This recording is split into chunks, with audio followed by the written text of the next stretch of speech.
I'm William Cooper, and you're listening to The Hour of the Time, brought to you by Swiss America Trading.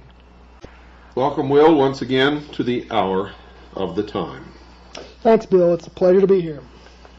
Tonight we decided that we're going to talk about some of the symbology connected with the rites of Freemasonry, the secret symbols of identification, and things of that nature. Wherever you want to start, go right ahead. Okay, well, all the important symbols and passwords are incorporated into the first 3 degrees. The handshake, I think, is the most widely used Masonic symbol. It consists of an ordinary handshake, except the thumb of the person who is a Mason goes onto the 3rd knuckle of the right hand of the person he's shaking hands with. If you've ever shaken hands with somebody and they seem to have a funny grip, or possibly even, I always thought it seemed kind of feminine to me because the hand just wasn't strongly wrapped around your hand when you're shaking hands with somebody, you can have a pretty good idea that they're trying to feel you out and see whether you're a Mason like they are. The first 2 degrees, that was the hand grip of the 3rd degree. The first 2 degrees are the same, except first degree the thumb goes on the 1st knuckle, and the 2nd degree the thumb goes on the 2nd knuckle. But those are very, very rarely used. And in the Master Mason, or the 3rd degree, the thumb is on the 3rd knuckle. That's correct? Yes, sir. And how would you reply to that if you were, in fact, a Freemason? You do the exact same. It becomes a combined grip, and your thumb is on his 3rd knuckle, and his thumb will be on your 3rd knuckle, and you can't miss it if somebody tries to slip you this handshake. So it's not really a true handshake in the sense of the word that most people have learned to shake hands. You don't have a full grip of the other person's hand, but rather you just have a sort of a loose grip on their fingers, and your thumb is either on the 1st, 2nd, or 3rd knuckle, and you're sort of digging with that thumb to try to get a reaction to see if the other person is indeed a Freemason, and at what level. That's true. That's true. And if they do not respond as such, the person will withdraw his hand quickly. But if he's not sure, he'll seem to kind of extend his grip just a little bit to kind of give you a chance to return the sign. They call it a sign. Now, besides the handshake, what other signs or signals are used to identify one Freemason to another? The most subtle one, and the one that you often have to look out for in public places, is how a man stands.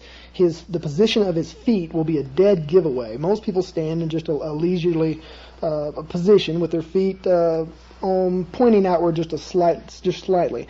But a Freemason will stand with his feet in an exact square at a right angle, heel to heel. This is the step they call the step of a Master Mason. The step of an entered apprentice, a 1st degree Mason, is where the feet form a sort of T with the heel going to the cup of the other foot, and the 2nd degree is an inverse of the 3rd degree with another square being formed. So, if you see someone standing in a room with their 2 heels joined together and their feet forming a perfect right angle or a 90-degree angle, you can pretty much bet that that's such an unnatural stance that is a dead giveaway that person is a Master Mason.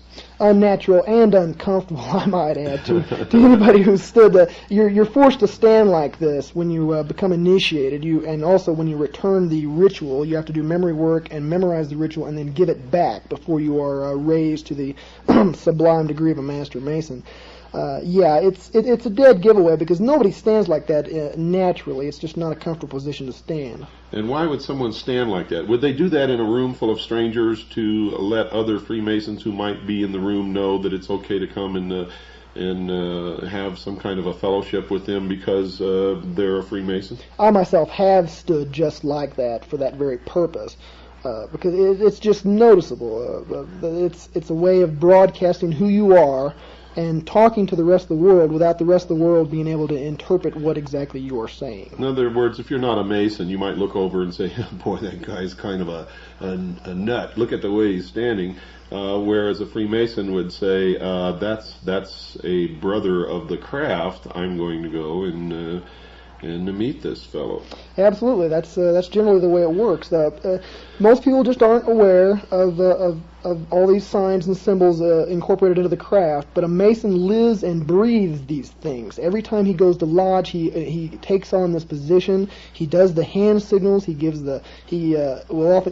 gives the handshake to his fellow brothers just to keep in practice. These things are so much a part of Masonry and of Masons that they spot them wherever they go.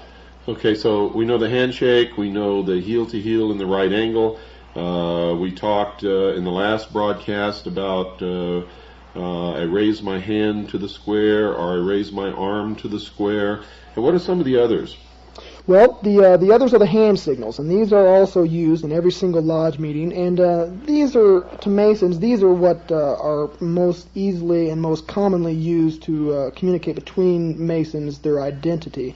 Of the first degree, the hand signal is you take your left hand, palm upward, and put it near your waist, and then your right hand palm downward, just above your left hand, forming a bit of a cube, and you hold your hands like such, and that's the symbol, the hand signal of the first degree. Now the penal sign, as they call it, is taking the right hand and drawing it in a slashing motion across the neck, and this refers to the penalty of the first degree, which is having your throat slit from ear to ear. Now, if this were truly a benevolent fraternal organization, why in the world would they have an oath and a penal sign to tell other members that they could have their throats slit? And there are many others, depending upon what degree and what oath we're talking about. Why would they do that if they were really and truly a benevolent fraternal organization, bearing in mind that grown men take their oaths very seriously if they understand the oaths and they're not being defrauded or lied to when they take the oath, and fully intend to carry out whatever oaths that they take. This is not a joke. They're not children. This is not play on the playground. The question answers itself. You're absolutely right. This is not a joke. In fact, it's deadly serious. These are the heart secrets of the majority of the craft. Even though they're not illuminated brethren, even though they don't really know what's going on around them or what they're doing, they have sworn to keep these secrets above all else, because this, if a non-Mason or a member of the profane knows these secrets, he can just walk right into a lodge and sit down and be exposed to everything within. I hope you're listening, folks. Now, just for the benefit of our listeners or someone who may have just tuned in, or any of your fellow brother Masons out here who may be listening. Now, you took the oath, but you're revealing the secrets. Why are you revealing the secrets if you took the oath? Because I took the oath under a fraudulent contract as such. I was told that it was a benevolent organization, that it dealt with charity, that it was arranged around God. All three of those things are bold-faced lies, and I can prove their falsehood. In fact, anybody can prove their falsehood with just a moment's bit of research. There are many more reliable sources than I for information that you can go to find out the true nature of this craft, and many religions in the world, including the Baptists and the Mormons, have condemned Freemasonry as being exactly what it purports not to be. It's not benevolent, it's not charity organized, and it's not centered around God. Well, it's funny that you mentioned that the Mormons have condemned Freemasonry when they carry out the exact same rituals that are carried out in Masonic Lodge in their temple ceremonies, and most Mormons are indeed, as was Joseph Smith, members of the Masonic Lodge. Our research shows that the public statements of the Mormon Church are often, and I mean often, contradictory to their true beliefs and what they really practice in their daily lives within the temple. They are, in fact, a secret society, a secret organization that practices the same rites as the Masonic Lodge within their temple, and have the same goal, and that is that the practitioners of the religion of the Mormon Church will in fact become God. And that is, of course, what the other secret societies, and we're talking right now the Freemasons, they're really all the same organization. They're working toward becoming God. It is. It's a quest after godhood, and all I can say about the Mormons, and there are many, many similarities to Masons, is that a pagan is a pagan is a pagan. It's nature worship. They believe in the laws of the universe as being what they have to answer to, and if you know these laws, you can manipulate the populace. It's elitism at its very best. Now, let me ask you this for the benefit of our listeners also. Many people write me letters and say, hey, my dad or my uncle or my cousin or my friend is a Freemason, and I've asked them about these things, and they've told me that it's not true, that it's all a lie.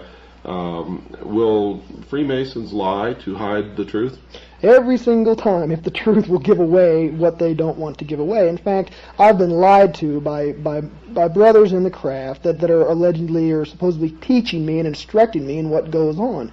If they told the truth, it would scare away their members, and it would end up in universal condemnation of what they're doing. No reasonable and moral person could possibly subject themselves to such bloody oaths and to such total secrecy. Not only that, but the oaths themselves, they're sworn to secrecy. So if you were to ask them to tell you the secrets or the truth about the practices, the rituals, the true religion of the Masonic Lodge, they are sworn not to tell you. So therefore they would have to lie. And the only reason that you are telling is because you discovered that the oaths that you had taken and the purposes for which you thought the Masonic fraternity was organized, it just is not true at all. So therefore, everything that you participated in under fraudulent conditions. That is exactly true, and as such, I don't consider myself to be bound by those oaths because I was lied to before I entered into those oaths. This is common law. This is the law of many lands. It also makes perfect common sense that both parties have to know what is going on in all terms of the contract before they can be held accountable for their deeds within that contract. That's correct.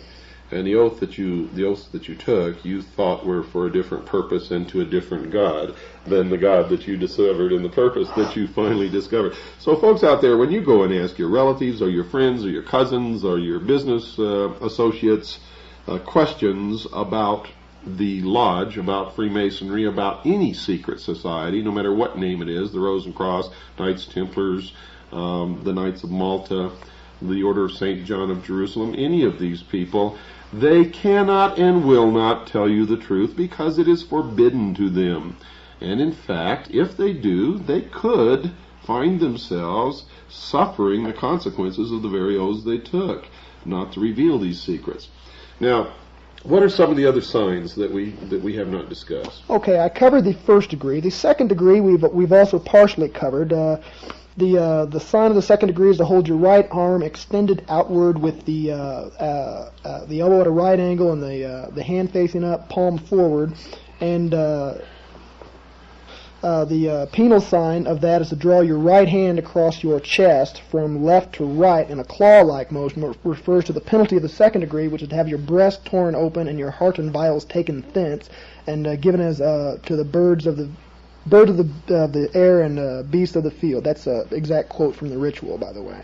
And the third degree consists of both hands palm down, extended outward at the waist, and then to draw the hand across the waist from left to right, which refers to have your body torn in twain, which is the penalty of revealing the secrets of the third degree, is to have your body torn in twain and the parts carried north and south. That is, again, a direct quote from the ritual. So the first one is the recognition signal, and the second is what you call the penal. sign. Yes, that's true.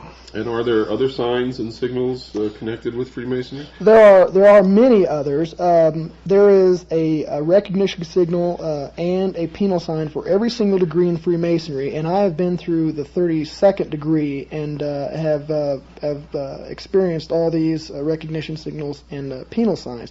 But all the signs after the 3rd degree are not nearly as important as the first 3. And the reason for this is because Masons in general are just not invited to know all the secrets of the order. It is not uncommon to know a Mason, as you've stated before, who never ever advances beyond the 3rd degree. And I should state now that a Mason who is in the 3rd degree, he can be the master of his lodge, the worshipful master, they call it, of his lodge, which is a bit like an elected office, a bit like president, that lasts for 1 year. Not all Masons are in the Scottish Rite or the Shrine or the Yorkish Rite, but all Masons do know the signs of the first 3 degrees and the penal signs. And in fact, most Masons are really only guilty of joining an organization they know nothing about, and for giving it protection and favor and helping it along, but they really don't know what it's all about, do they? True. They don't. They're as ignorant as I was. And if they're out there listening, I'd like to say that you can follow the exact same path I have followed. Now that you know the truth about the craft, whether you believe me or not, you should go out and verify for yourself. And once you do verify for yourself, you are no longer bound by those oaths either. They are fraudulent, and they're ridiculous and unreasonable and brutal in many ways. Not only that, but once you do know about it, you are no longer innocent, but you are, if you don't do something about it, or leave the lodge, or do as this young gentleman is doing, help us to relieve ourselves from the yoke of these secret societies who are planning on stripping us of our freedoms and our rights. If you don't, then you are a fellow conspirator and are just as guilty as those who have always known. And you better understand that, because I'm telling you right now, patriots in this country are getting fed up. And the purpose of this show is to prevent bloodshed. We want to wake people up and do something about this while we can, legally and lawfully, because folks, there will come a day when people will not take it anymore, and they will take weapons in hand. Unfortunately, we can see it coming. Anybody with half a brain can look around and talk to people and see that day is going to come, because nothing's getting better, it's only getting worse. And we don't want that to happen. That's why we're doing this. That's why I've dedicated my life, and that's why I've suffered so much in my life to try to wake people up, is to prevent that kind of thing. And they are dead set upon seeing their dream come true, aren't they, Will? They have dedicated their lives, their labors, and indeed their entire faith to this. And you have not exaggerated or overrated the problem at all. This is dangerous, people. These men mean business. The Scottish Rite themselves have taken a public stance totally in support of public education by the government. Now, all you need to do is look at how screwed up your schools are, and then turn around and look how screwed up your kids are, and you've got a big, rich organization out there with incredible political power and widespread influence that is supporting this current failed system. This is just one isolated example. If you are not part of the solution, and you have even been just a teeny bit exposed to the truth, then you are part of the problem. That's correct. And we know that public education, conducted and supervised and organized and funded by the government, is one of the planks of the Communist Manifesto, written by Karl Marx and Frederick Engels. Now, why would Americans ever support such a thing? The strength of our educational system before it began to self-destruct was that it was always handled, funded, and governed, and maintained, and approved, and everything else on a local level. In other words, the school system in my town might be different from the school system in someone else's town 100 miles away, but it would be controlled, governed, decided, textbooks would be chosen, everything on a local level. Our schools did not begin to self-destruct until the state got into the school system, and then the federal government began to poke into it. And specifically, when teachers' colleges funded by the Carnegie, the Ford, and the Rockefeller Institutes began to change what they taught teachers to teach children. And when that happened, when it became an organized, funded, dictated to type thing, then it began to fall apart. And the less control on the local level, the less our children are educated. You've hit the nail right on the head. As you've stated in your own book, Behold a Pale Horse, the true enemy is not communism, but Illuminism. When the Berlin Wall fell and the Eastern Europe was opened up, it wasn't all the American companies that beat up path to their door to go open up these markets and make money.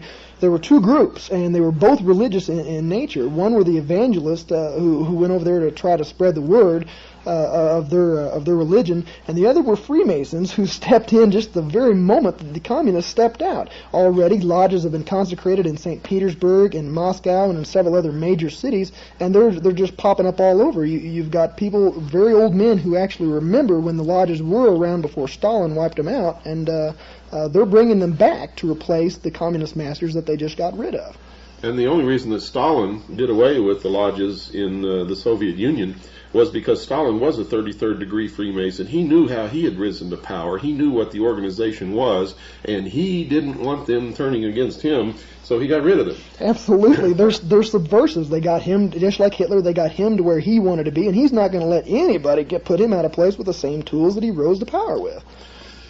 Okay, well, we're making a lot of progress here. If you were to walk into a room and see two grown men hugging, what would you look for as identifying traits that would tell you that these two men hugging were Freemasons? There is a certain patterned ritual that goes that has something to do with that. It deals with the interchange of one of the most secret passwords of Freemasonry, and you must stand foot to foot with another Mason, knee to knee, hand to back, and mouth to ear, and then whisper the secret word in a very low voice. I'm not going to do any of those things. I'm just going to tell you the word is Mahabam, and I don't even know what it means, but I do know where it comes from, and it comes from the ancient Hindu religion, which is the original pagan religion, and many of the other secret words in Freemasonry are of an exact same source. And they call this the 5 points of fellowship, do they not? They do. You've done your homework, Bill. Well, I know more about Freemasonry and the secret societies than most members of Freemasonry and the secret societies ever will. I was, as I've told my listeners and as I've published in my book, a member of DeMolay when I was a teenager. I went to exactly 3 meetings, and DeMolay, folks, is a branch of Freemasonry for children, for teenagers actually.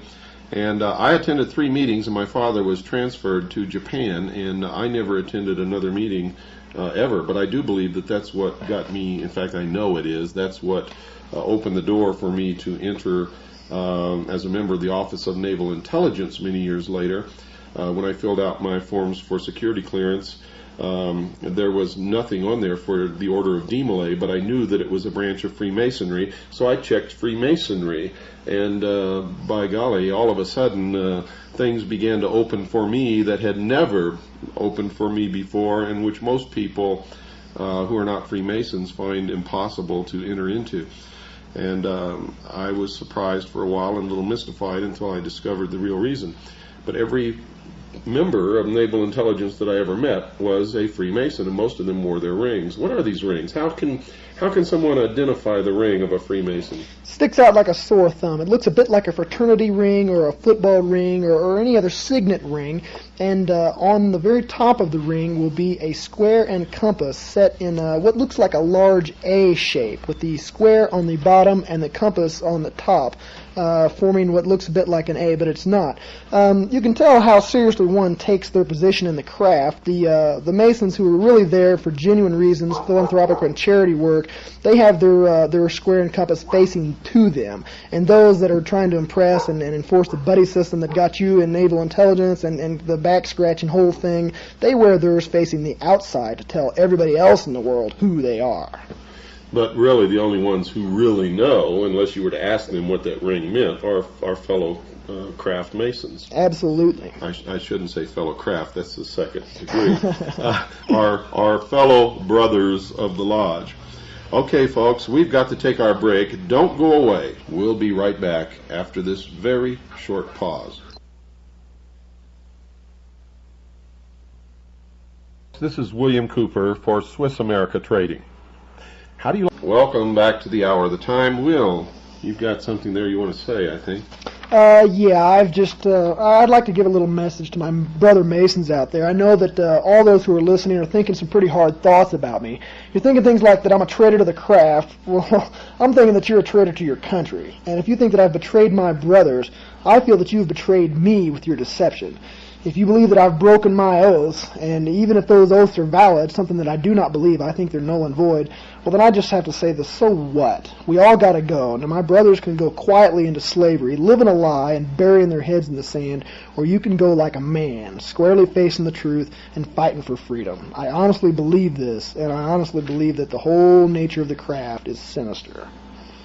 Wow, that's quite a statement there, and I certainly admire you for saying that. I had no idea that you were going to do that. In fact, you showed me the piece of paper just as the music was beginning to fade out and indicated to me that you wanted to say something. So, yeah, wow, that's pretty good.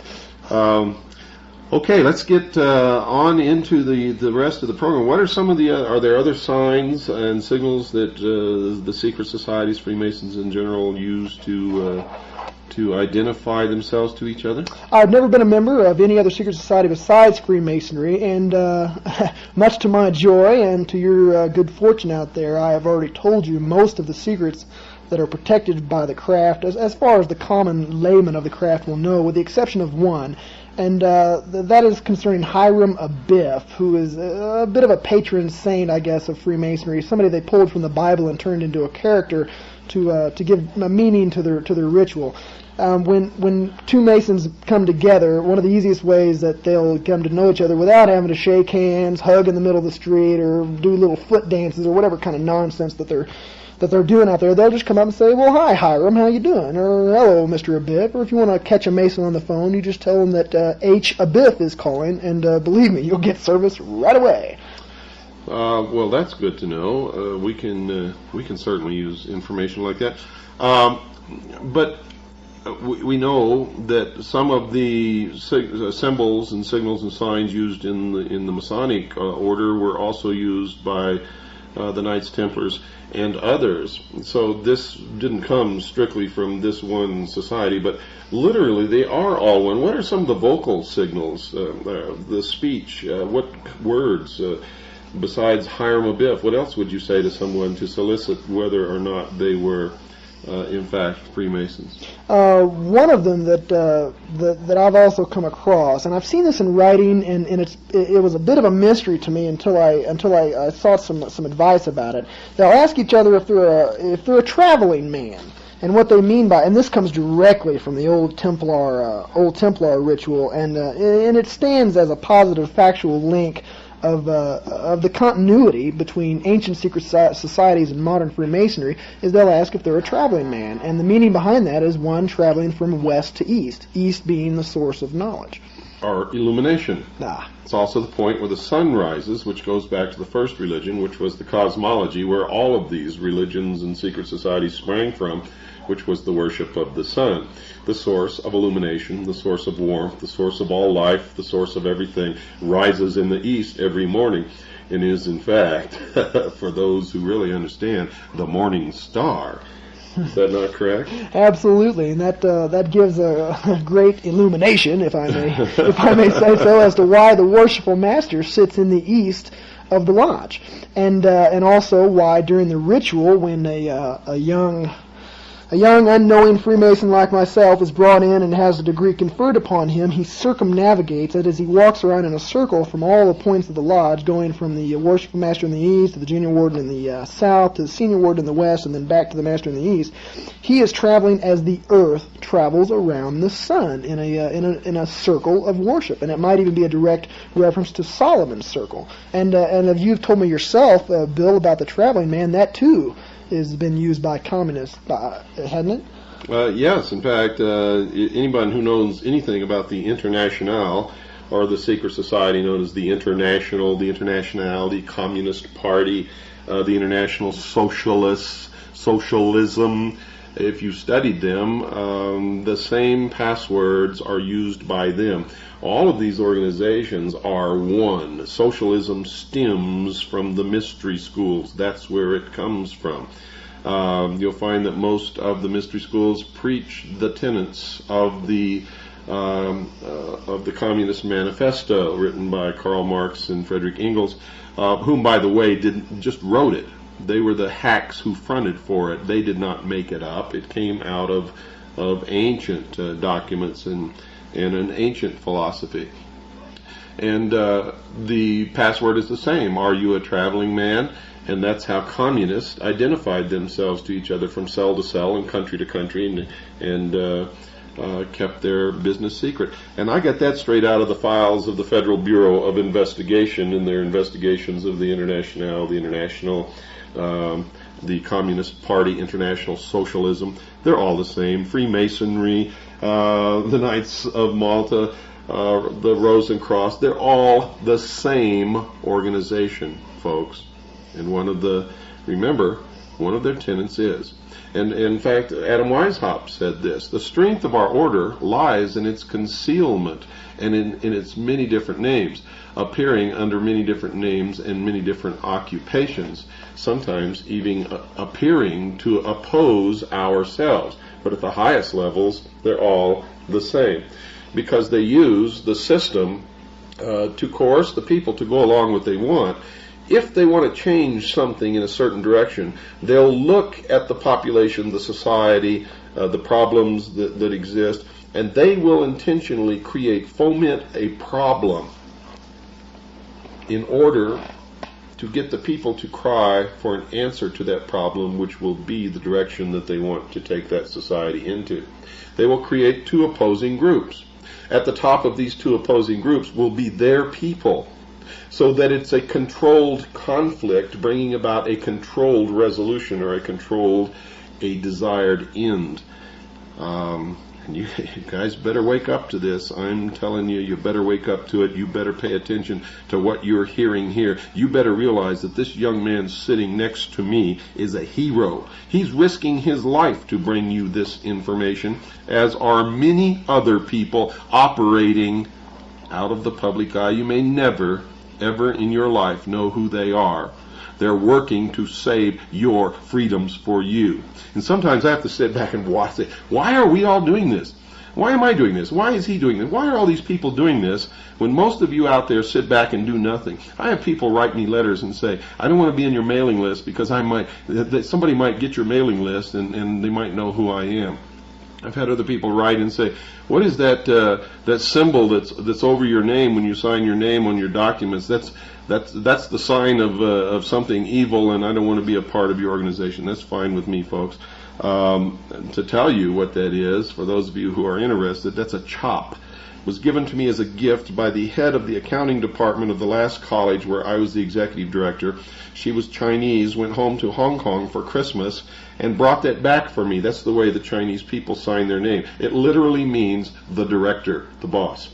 And I've used it ever since because I like it, and I liked her, and it was a gift. And it personalizes my signature. It means nothing more or less than that. But you are right in asking, but you are wrong in assuming and making assumptions. You're also wrong in hiding. I want you to read my lips. New World Order. There's no place where you can go and hide unless you can get off this planet. And forget about aliens bringing all this stuff about. The only people you have to fear are humans. And being afraid is not going to solve our problems, because fear itself is a weapon that they use against us. So, I mean, why, if the majority of people are sheeple and aren't going to help save their own butts, why should you be doing this to save them, Will? Why are you doing this? I have a very, very easy answer for your question, and you already know the answer. It's obvious that you're doing this for the sake of your audience. Whenever you look at your daughter, whenever I look at my family, whenever I slap my dog upside the head, that's why I'm doing it, because I love people in this world, and I love my people, And my people are not going to be safe until I can make this world safe. I see them in direct danger. And I'd like to say, Bill, you have a wonderful way of cutting right to the heart of many matters. You're right about the continuity of the secret societies. They are all one. And I'm here to tell you, he did not just flip through a few books and see a couple of things and say, okay, they're all one, they're all evil. It's not that easy, folks. We have to read and research and research and research and investigate every single corner of this. And believe me, if it looks like a snake, and it slithers like a snake, and it hisses like a snake, well hell, go ahead and step on its head because it's a snake. Well, it is a snake. If we go right to the philosophy of all of these secret societies is that man was held prisoner in the Garden of Eden by an unjust, vindictive God. That he was denied his own chance to become a God. And that Lucifer, through his agent Satan, set man free with the gift of intellect, the gift of knowledge. And with that knowledge, man himself can become God. Remember, the promise that Satan made to Eve was that God was lying to them. That if they did indeed eat of the fruit of the tree of knowledge, they would become gods. Don't ever forget that. Those who say they are God, those who say they're going to become God, the members of the secret societies, the Mormon Church, others who profess this belief, are practicing the Luciferian philosophy. They have deserted the real true God, and they are following the fallen angel of light, Lucifer, Satan, who's not a God at all. They have all been deceived. If you are one of them, remember, we don't hate you. We are not trying to hurt you.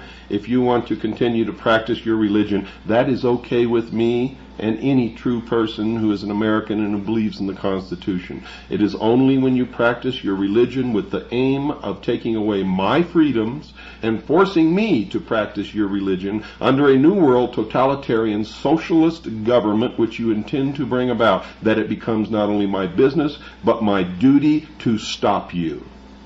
Understand that. And I want to read to you from a book here so that you'll understand where I'm getting to. And I want you to listen very closely to the closing music at the end of our program tonight. This is taken from the Secret Societies of All Ages and Countries. It's in 2 volumes. The author is Hecate Thorne. This particular set of 2 volumes was published, I believe, in 1965 by University Books Incorporated.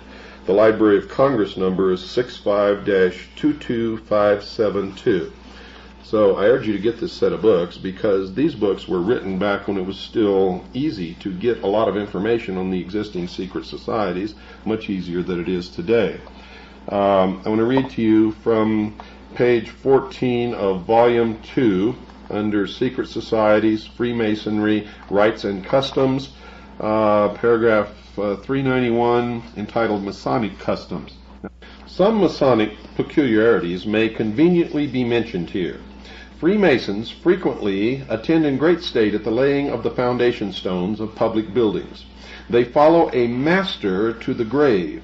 Clothed with all the paraphernalia of their respective degrees, they date from the year of light. The Knights of the Sun, the 28th degree of the Scotch Rite, acknowledge no era, but always write their date with 7 noughts, or 00000000. No one can be admitted into the Masonic order before the age of 21, but an exception is made in this country and in France in favor of the sons of Masons who may be initiated at the age of 18. Such a person is called a Louis in England, and that's the source of that name, and a Louvetou in France. This latter word signifies a young wolf, and the reader will remember that in the mysteries of Isis, the candidate was made to wear the mask of a wolf's head. Hence a wolf and a candidate in these mysteries were and are synonymous. Macrobius, in his Saturnalia, says that the ancients perceived a relationship between the sun, the great symbol of these mysteries, and a wolf. For as the flocks of sheep and cattle disperse at the sight of the wolf, so the flocks of stars disappear at the approach of the sun's light. We have seen in the account of the French workmen's unions that the sons of Solomon still call themselves wolves. The adoption of the Louvetou into the lodge takes place with a ceremony resembling that of baptism.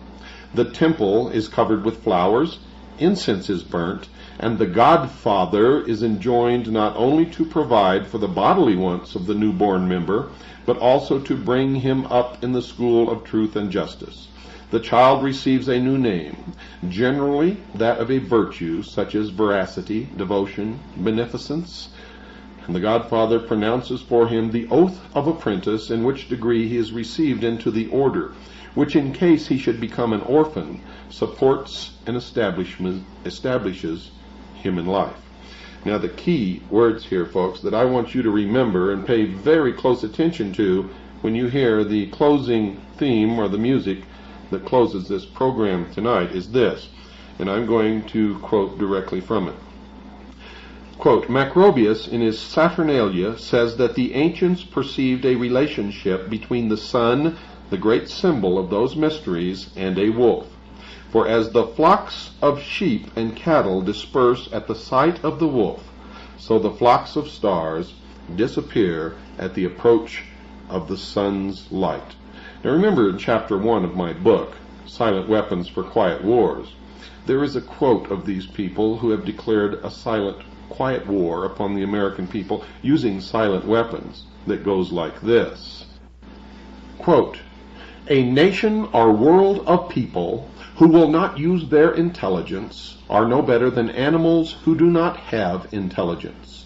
Such people are beasts of burden and stakes on the table by choice and consent. Unquote. In other words, cattle. I prefer to call them sheeple, the sheeple of the world. And of course, if they are the wolves, then you are the stakes on the table if you are indeed one of the sheeple. Well, that takes us almost up to the mark. Will, I want to thank you once again, and since this is the last program that we're going to be doing together for quite a while, I'm going to give you the next 30 seconds to tell the people out there, the sheeple, what they should hear. Thank you, Bill. There's only one message for the sheeple of America, and that is, bah. As for my family, I love you. And we're out of time once again. For all of you who have been helping in this great fight, God bless you. For the rest of you, God bless you too. But God help you to wake up in time. And I hope you listen to this closing number. Good night.